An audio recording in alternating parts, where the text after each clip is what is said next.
What does a recycling bin have to do with gardening? Today I'm going to show you how to turn these into these. First off, we're going to transform used paper towel tubes or toilet paper tubes into seedling starters. To do this, you simply need some used tubes and a utility knife, X-Acto blade, or some other sharp cutting implement. So I've brought out my trusty X-Acto knife, but you can use whatever sharp implement you have available to you. You just want to make sure that if you share your space with somebody who works with fabrics, please do not use their special cutter for fabrics, because cutting paper, these cardboard things are paper, is pretty much like sawing down a tree. There's wood fibers in there and they dull knives quicker than anything. So a fabric person is going to hate you if you use their knife. So on the toilet paper rolls, they're pretty small already, so all you need to do is cut those in half. I found on these, our toilet paper rolls, because we get our toilet paper from Who Gives a Crap, they have really sturdy rolls, so it's best to puncture it and then saw through. So those are easy, just cut them in half, and then you're good to go. For the paper towel roll, this one is slightly flimsier, so it's going to be easier to cut, and that's why I'm going to demonstrate that one on camera, because you know, sharp objects in Derica, danger. Basically, I'm just going to do my puncture and cut method right here. So you see, I got my starter cut right in the center of this roll, and now I'm just going to kind of scooch around and cut it all the way through. And now I have two pieces that are roughly the same size. I don't have to be precision here because these are just seed starters. Nobody's going to judge you. If they do, get better friends. All right, so now I'm going to cut these in half again.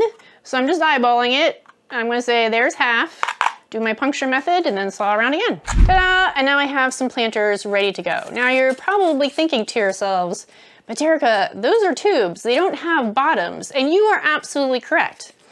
So what I suggest doing is find another recyclable item. These happen to be takeout trays. You can use both the tray bottom and the lid for this. And basically, you're just going to place these on your tray and fill them with dirt. And you will end up with something like this. You can see these I have started. We got little sprouts in this guy already. They are showing some water retention. And the dirt is just staying in there just fine, because once they're compacted and they're settled, these are self-containing units. The tray is just to help make sure no erosion comes out the bottom in case you have it on a slatted surface. And another cool thing about these particular planters is because this is a biodegradable material, I can plant this whole thing in the ground or a pot or wherever my final place is going to be for my sproutling once it is completely sprouted. For our second container, it's really simple. All you need is a opaque plastic container. These happen to be tofu containers, but you might find yourself, once you get really into this like me and completely geek out, at your grocer going, oh, that yogurt can, I can use that. That's a sour cream container, totally can use that. Key thing to think about here is you want something that's opaque, because if you use a clear plastic container, that's going to let a lot of the light go in and touch your dirt, and it may cause some algae or moss growth that may deprive your sproutling of oxygen. So that's why I suggest the opaque versus the transparent. Other than that, it's pretty much any size you think is going to work for what your particular planting needs are.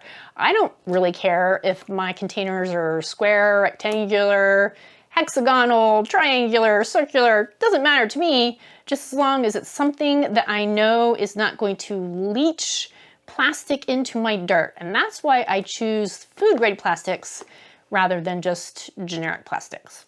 So to do this, all you need to do is have a clean container. This one you can see there's water in there because I just did clean it.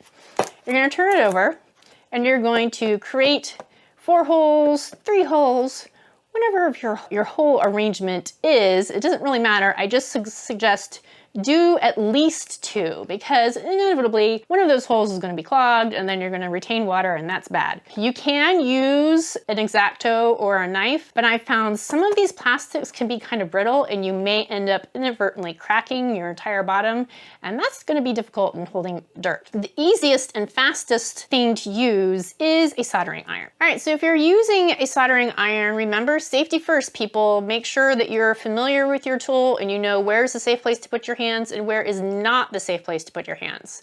I love the number 3. 3 is the number, 4 is wrong, 5 is right out. So I'm just gonna go boop, boop, boop, and there's my holes. Now, see there's plastic on there. I wanna make sure I clean that off really good before letting this tool cool, because this is not mine, this is Brian's.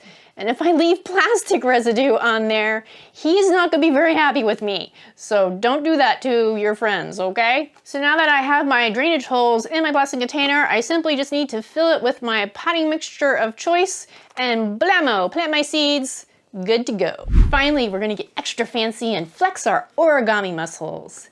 Don't be intimidated by this because it's surprisingly easy.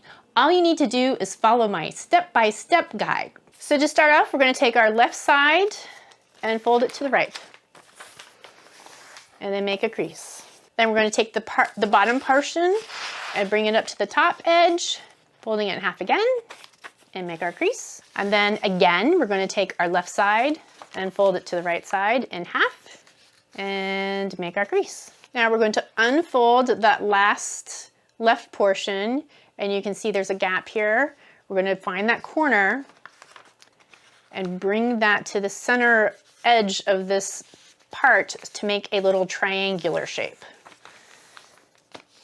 And it should look something like that. I'm going to show you that again real quick because I might have gone too quickly. Unfold your left side, find the folded corner, bring it to the edge, and crease it out to make a little triangle shape. And then we're going to take that and fold it back over. And now we're going to do the right side. So we're going to bring that up, find our corner, bring it to the edge, and make another triangular shape. You may find it important to put your finger down into the edge here to make that point come to life. It's not that critical, but it's a little helper. And now we're going to fold it back out flat. We're going to take our left side, bring it to our center crease, and try to keep the top straight. Bring just the top layer, right side, to the center. Try to keep the top straight and make our crease. Back to the left side, this edge to the center. Trying to keep our top straight and make our crease. Back to the right side, this edge to the center, trying to keep the top straight, make that crease. Then we're going to flip the whole thing over and repeat the process. Left side to our center, keep the top straight, make your crease. Right side, center, straight top, crease. Left side, center, top straight, crease.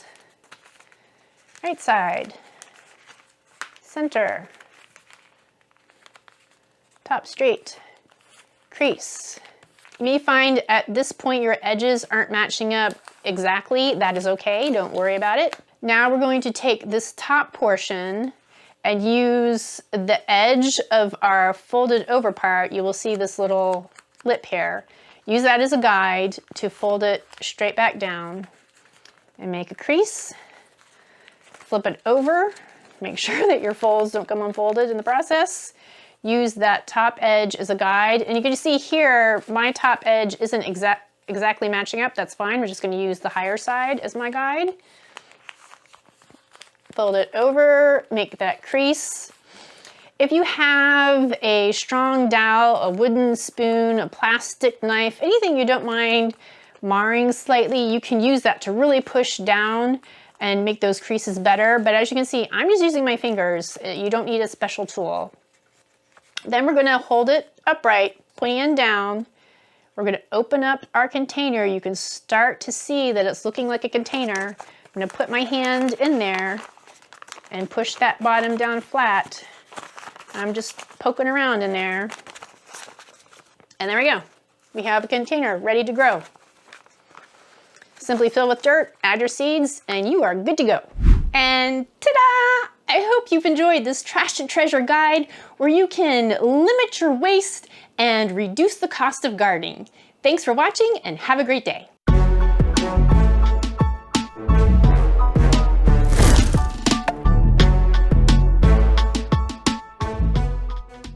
Is it the prettiest thing in the world? No. Does it have to be? Absolutely not, because we're just going to put some dirt in there and grow something and then plant it, right? But I don't know. I still think that's pretty cute. But this is what I was talking about, the difference, those flaps. And if these little ear flaps bother you, I don't know, it looks like a little puppy dog to me now.